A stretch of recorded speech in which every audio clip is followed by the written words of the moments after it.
उनकी जो घर वापसी है वो कई राजनीतिक दलों के लिए एक बहुत बड़ी समस्या बनी हुई है। नीतीश बाबू ने भले ही कह दिया था कि आरजेडी और जेडीयू के गठबंधन में सब कुछ ठीक नहीं चल रहा था और जनता के विकास को लेकर हम किसी तरह का कॉम्प्रोमाइज नहीं करेंगे। हां, जहां अवसर मिलेगा वहां पर जनता के विकास को लेकर जिसके भी साथ की जरूरत होगी हम साथ में आएंगे। आखिरकार जिसकी कल्पना नहीं की जा रही थी वो भी हो गया और चुनाव से ऐन पहले आरजेडी जेडीयू गठबंधन टूटा और हम सबके सामने बिहार में बीजेपी और जेडीयू की सरकार है। लेकिन बैठे बिठाए एक बड़ा सवाल खड़ा हो गया कि आखिरकार जेडीयू के कर्ता धर्ता यानी नीतीश बाबू, जिन्होंने पहली आधारशिला रखी थी इंडिया गठबंधन की, जब वो ही इंडिया गठबंधन को टाटा बाय बाय कर गए तो इस विरासत को कौन आगे लीड करेगा, कौन बड़े भाई की भूमिका निभाएगा और इसका आने वाले चुनाव पर क्या असर पड़ेगा। इसी पर हम चर्चा को आगे बढ़ाएंगे। कुछ खास मेहमान हमारे साथ जुड़ेंगे, लेकिन इसी बीच बड़ी खबर, इंडिया गठबंधन में भगदड़ मची हुई है। अब केजरीवाल ने अकेले चुनाव लड़ने का ऐलान कर दिया है। आपको बता दें कि पंजाब दिल्ली में अकेले चुनाव लड़ने के बीच नीतीश की घर वापसी पर कांग्रेस नेता जयराम रमेश ने तंज कसा। जयराम रमेश बोले कि ममता जी नीतीश जी को भी न्योता दिया था, लेकिन उन्होंने गिरगिट की तरह रंग बदल दिया।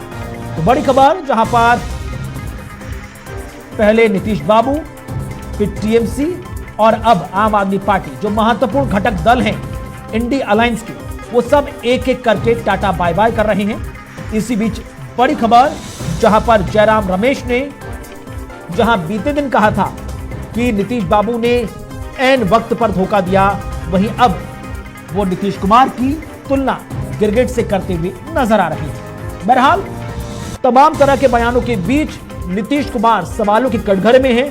सवालों के कटघरे में भारतीय जनता पार्टी भी है, जिसने जेडीयू के साथ गठबंधन किया है। लेकिन इसी बीच बीजेपी की नेता किस तरह से जस्टिफाई कर रहे हैं, जेडीयू के नेता किस तरह से जस्टिफाई कर रहे हैं कि आखिरकार इस गठबंधन को बनाने की जरूरत क्या आन पड़ी। नीतीश बाबू से लेकर रालोसपा के अध्यक्ष उपेंद्र कुशवाहा तक क्या बोले, आइए आपको सुना देते हैं।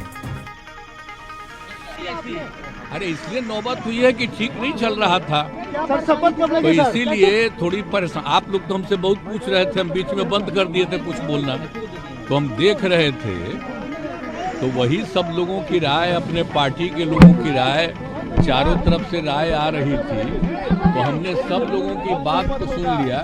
तो इसीलिए आज हमने इस्तीफा दे दिया। अब ये जो भी सरकार थी वो समाप्त कर दिया गया। लग रहा था जिस तरह से प्रेशर पड़ रहा था लालू यादव का नीतीश कुमार जी के ऊपर तेजस्वी को ताजपोशी के लिए, तो फिर बिहार दोबारा जंगल राज में आ जाता। इससे मुक्ति मिली। अब भारतीय जनता पार्टी जंगल राज नहीं आने देगा, लालू जी की ताजपोशी नहीं होने देगा। मंत्री जी को साधुवाद और आदरणीय प्रधानमंत्री जी के प्रति आभार कि एक अच्छी व्यवस्था यहाँ फिर से शुरू हो रही है। नीतीश जी गलत जगह चले गए थे, बार बार हम कह रहे थे कि वहाँ जब तक रहेंगे उनकी आयु घटते जाएगी, तो अब वहाँ से बाहर आए हैं, खुद को भी उन्होंने बचाया और बिहार को भी बचाया। कहा जाता है कि आपकी जो पिछले कुछ महीनों की अदावत रही है वो भी अब भुला देंगे क्या? नहीं, हमारी अदावत नीतीश जी को इस बात से कभी नहीं रही है कि नीतीश जी शासन में रहते हुए उन्होंने गलत काम किया। हम इस बात के लिए उनको बराबर कहते रहे हैं कि नीतीश जी जहां हैं, जहां चले गए, यह स्टेप उनका गलत था, इससे बिहार का नुकसान हो रहा है, यह काम नीतीश जी ने गलत किया है। हम बार बार कह रहे हैं।